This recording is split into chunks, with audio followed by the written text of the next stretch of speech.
Lagi kang walang pera, lagi kang namumblema dahil kahit anong gawing kayod ay sa wala't wala.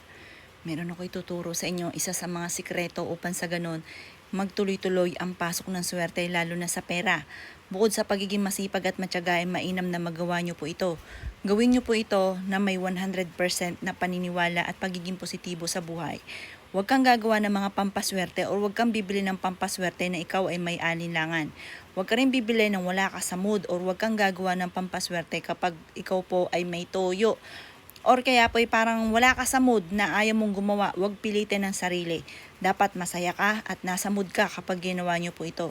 Gawin nyo po ito nang walang alinlangan at kailangan kung ikaw ay daing ng daing, i-reverse nyo ang mga nagaganap.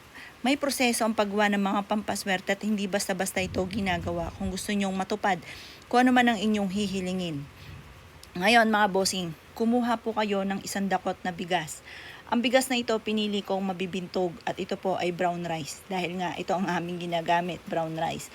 Pero kahit naman white rice, pwede na po yan. Basta importante ay bigas. Ang bigas ang isa sa mga pinakamaswerteng pampaswerte. Bakit kamo? Ang bigas ay sumisimbolo ng kasaganahan. Kaya kung nais nyo mas maging masagana ang pamumuhay, mainam na magawa nyo po ito. Gawin nyo po ito ay sa umaga. At pagkatapos, sa liwanag na sinag ng araw, ay dumakot ka ng bigas at mag-wish ka. Simula na ito ng aking pag-asenso at kailanman na hindi na ako mamumblema tungkol sa usapin ng pera. Lahat ng mga pangarap ko ay matutupad. At pagkatapos, ang bawat sulok ng inyong pong tahanan ay lalagyan nyo po ng bigas. At pagkatapos, yung hindi maaapakan ng bigas ay ilagay nyo ito sa may gilid, sa mismong harapan ng main door.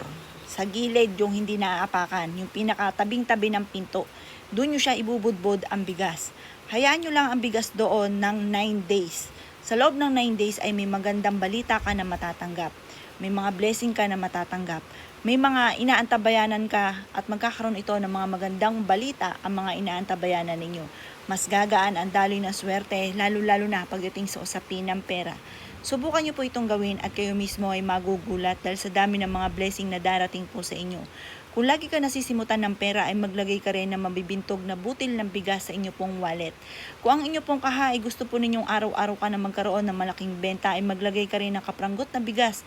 Ilang butil na mabibintog ng bigas sa inyo pong kaha. Ang dulot nito ay swerte. Gawing positibo ang mga bagay-bagay. Tuwing umaga ay lagi kang magwi-wish na ikaw ay magkakaroon ng maraming pera at kailanman ay hindi ka na mauubusan ng pera. Makakatulong po yan upang sa ganon, kung ngayon po ay hirap na hirap ka para kumita ng pera, ay pagagaanin naman ito ang daloy ng swerte, lalo-lalo na pagdating sa usapin ng pera. Makakatulong po ito upang sa ganon, kayo po ay makaahon sa pagkakahirap sa ngayon o sa mga problemang pinagdadaanan, lalo na sa pera. Ito po mga bossing ko ay gawin nyo ng pasikreto. Huwag kang magdadaldal ng mga ginagawa mong mga pampaswerte. Dahil may mga tao na hindi lahat ay naniniwala. Or may mga tao na naiinggit ka agad, hindi ka pa sinuswerte.